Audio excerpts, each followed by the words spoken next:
2024년 대한민국을 충격에 빠뜨린 범죄 사건들. 국민적 공분과 알 권리의 목소리 속에서 신상 정보가 공개된 구인의 범죄자들. 그들의 잔혹한 범행과 이야기들을 지금부터 알려드립니다. 1.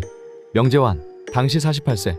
2024년 2월 대전 초등학생 피살 사건.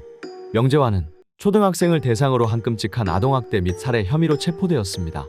학교에서 일면식도 없던 학생을 유인해 살해하는 일을 저질렀습니다.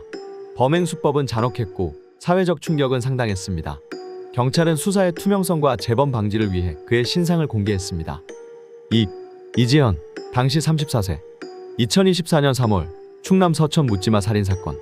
이지연은 한밤중 도로 변에서 처음 본 40대 여성을 흉기로 살해한 혐의로 체포되었습니다. 범인 이지연은 코인 사기를 당해 금전적인 피해를 입어 충동적으로 범행을 저질렀다고 하였지만 경찰은 이번 범행이 계획적인 범행으로 판단했습니다. 국민의 알 권리와 공공안전을 이유로 그의 신상이 공개됐습니다. 3.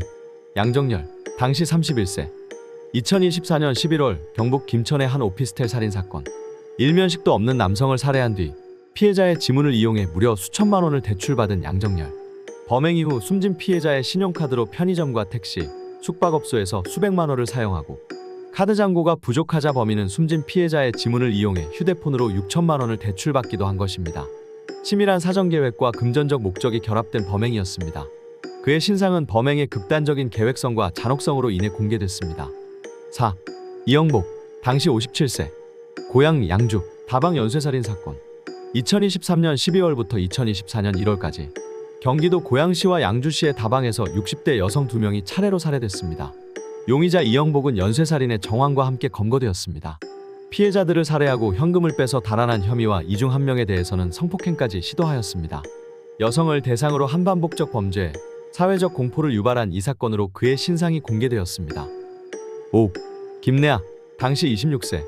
2024년 경기도 화성 오피스텔 여자친구 살인사건. 김내아는 자신과의 관계를 정리하려고 온 여자친구와 그의 어머니에게 흉기를 휘둘러 여자친구를 살해하고 그의 어머니도 살해하려다 미수에 그치고 최소 전치 10주의 중상을 입게 한 혐의로 구속됐습니다. 사랑이 아닌 집착에 의한 비극. 신상 공개는 사건의 중대성과 사회적 관심에 기반한 결정이었습니다. 6. 박학선, 당시 66세. 서울 강남구 대치동 고급 오피스텔에서 벌어진 살인사건. 자신과 교제하던 여성이 이별을 통보하자 오피스텔에 찾아가 여성의 딸을 살해하고 이를 목격하고 도망가던 피해자를 쫓아가 살해하고 13시간 만에 붙잡혀 구속 기소됐습니다. 피의자 박학선은 계획적인 살인을 저질렀고 사건의 정황은 빠르게 언론에 알려졌습니다. 피해자와의 관계, 범행 동기, 사건은 사회적 파장을 일으켰고 결국 신상 공개로 이어졌습니다. 7. 최성우, 당시 28세. 2024년 서울의 한 아파트에서 벌어진 참혹한 살인사건. 피해자의 몸에서는 자창과 절창 40여 곳이 확인됐고 극단적인 분노범죄로 보입니다. 최성우는 서울 중랑구의 한 아파트 흡연장에서 우연히 마주친 70대 이웃 남성을 무차별적으로 폭행해 사망에 이르게 한 혐의로 체포됐습니다.